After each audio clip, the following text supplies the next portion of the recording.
Hey everyone, it's Daniel here from InfoVest. Hope you're all doing well. Want to talk about today retail sales. Retail sales numbers for the US came out.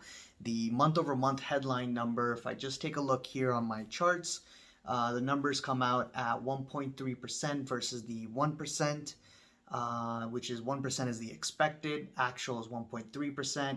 And the core retail sales comes in at 1.3% versus the expected of 0.4%. So both headline and core comes in higher than expected. And the reaction in the markets were that initially we saw stocks and bonds both sell off and then very quickly found a bid and reversed the other way. And on top of that, we saw the yield curve, which is very interesting. The yield curve flatten even more, get into deeper inversion. So we're talking about the 10 to 2 year yield curve sitting around now 0.65%, getting even deeper in that inversion. And why is that, right? Because we saw after the data, after the buyback in the dips, we saw the long end of the bonds, the 30-year, move up higher while the short end in the 2-year was kind of staying sideways or not really moving as aggressively as the long end, which basically causes the yields on the long end to basically drop and the short end to not as much, drop so much, stay where it is, and that causes the inversion a little bit more deeper. Now, what does this mean?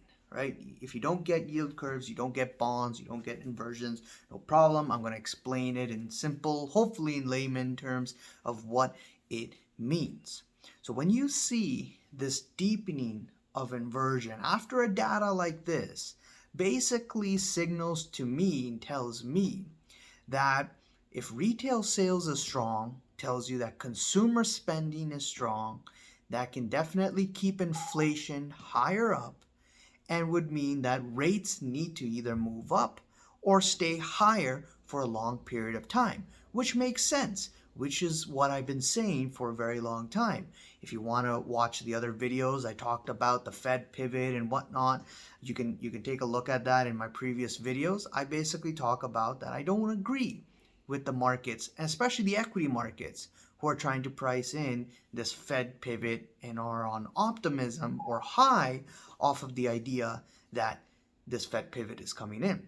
Sure, we could see a rally, there could be bear market rallies. I am not saying that, a rally is not possible, but I do believe that either 2023 or 2024, the equity market, the stock market is up for a very rude awakening. The stock market, the equity market is not pricing in what the Fed is saying, what the Fed is expected to do based on the data of inflation that we've seen previously in previous examples, especially in 1980s and inflation in other countries as well, knowing that, to get inflation down, you need to keep rates elevated for a very long period of time, which the Federal Reserve has been saying. So this Fed pivot, I don't agree with. This Fed pivot doesn't make sense, especially if inflation is not coming down. And I understand CPI, the last data point that we got is 7.7%, which is lower than the expected. We're coming down slightly, but doesn't mean 7.7% is fantastic. It's still high. The Fed needs to bring the target down to 2%. And how do you get there? Recession, a very ugly, deep recession. That's the only way. Unless, you do get a soft landing, which I think is very unlikely. But I think the likely chance is that you're going to get a hard landing, and that hard landing is going to cause huge demand crunch, spending crunch, unemployment to move up higher. So after seeing this retail sales, it doesn't really give any positive signals or signs that, hey, the Fed is going to stop or not raise rates or not, combat inflation and slow down and start to cut that maybe some people are thinking. So I really do believe that there is a disconnect between the stock market, between where the Fed wants to go, and even if we are slowing down the rate hikes and not doing 50 or 75, It doesn't mean it's the rate hike is done. Doesn't mean that cycle is done, right? Even though Fed wants to get rates to around 4.75 to around 5.25%. We've heard some Fed members come out and say this is the ideal target range. But if the data in next year continues to show strength in terms of growth, in terms of employment, I mean, employment is still not showing cracks, right? And I understand, again, these are lagging indicators, and maybe after 16, 18 months, we might see that the data finally crashes down. But until then, the Fed, to me, looks like they're going to continue.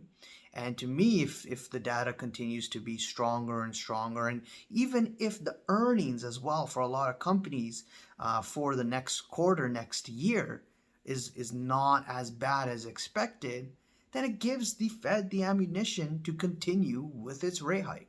Maybe not at 50 basis points or 75, but continue with the 25 basis point. And if it really shows a lot of strength, it's not a good thing. Then they could go back to their 50 basis point hikes, 75 basis point hikes to try to bring down inflation.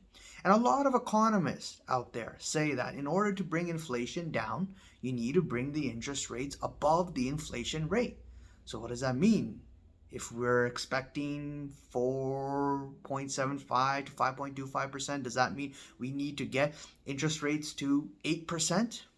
Maybe, maybe not. Probably very difficult to do that, and especially during these times, especially we're in a new era versus 1980s. We have much more debt right now, so definitely raising rates aggressively to that level will cause a lot of debt to implode. And maybe, it just needs to go there. Maybe it does.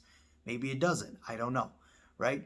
But regardless of what it is, regardless of what the Fed does, I don't think they're going to start pivoting and cutting all of a sudden, especially when you get the retail sales data looking strong. And especially, don't forget, we still got one more month of data before the end of the year. And then we got next year, full 12 months and so on. But how it's looking like, especially with that inverted deep yield curve, right? That deep inverted yield curve going down to that 0.65%, it looks like something is wrong. It looks like there is something that the bond market, that the fixed income market, that smart money is telling us that something is not looking good. Something is wrong. So the yield curve is screaming that. The equity market, on the other hand, is telling us a different story, and in fact has been rallying past couple days and in this past week, and completely off. And you probably can expect a lot of people and a lot of media come out and say this is the bottom, right? And again, even if we move up another 10% or 15% higher, I just still don't think that's what the Fed will also want to see. Why would they want to see the equity markets move back higher? Not because they want to destroy anything and destroy people's finances or whatnot, because it creates easing conditions. A market that is down creates tightening conditions, and they've expressed that before. So market moving high is not a good sign. It just signals to the Fed again they need to tighten more. So I believe there's a very big disconnect between the equity market, between the bond market and the Fed. And I think the bond market is more of getting it right. And if not, we will find out. We will find out in a year or two whether the equity market was right or the bond market was right. Who was right and who was wrong. We will find out more in a year or two. And I'm on the boat thinking that, either 2023 or 2024, things could worsen off. We could see some sort of, definitely a recession, and maybe an ugly one. And you need that in order to bring the inflation level down, which also may mean that if it's 2024, then we may see a very long, ugly recession. So anyways, let me know what you guys think. Leave a comment below, hit the like button, hit the subscribe button as well, and the bell icon to be notified on the next videos, and I'll see you guys around. Cheers, bye.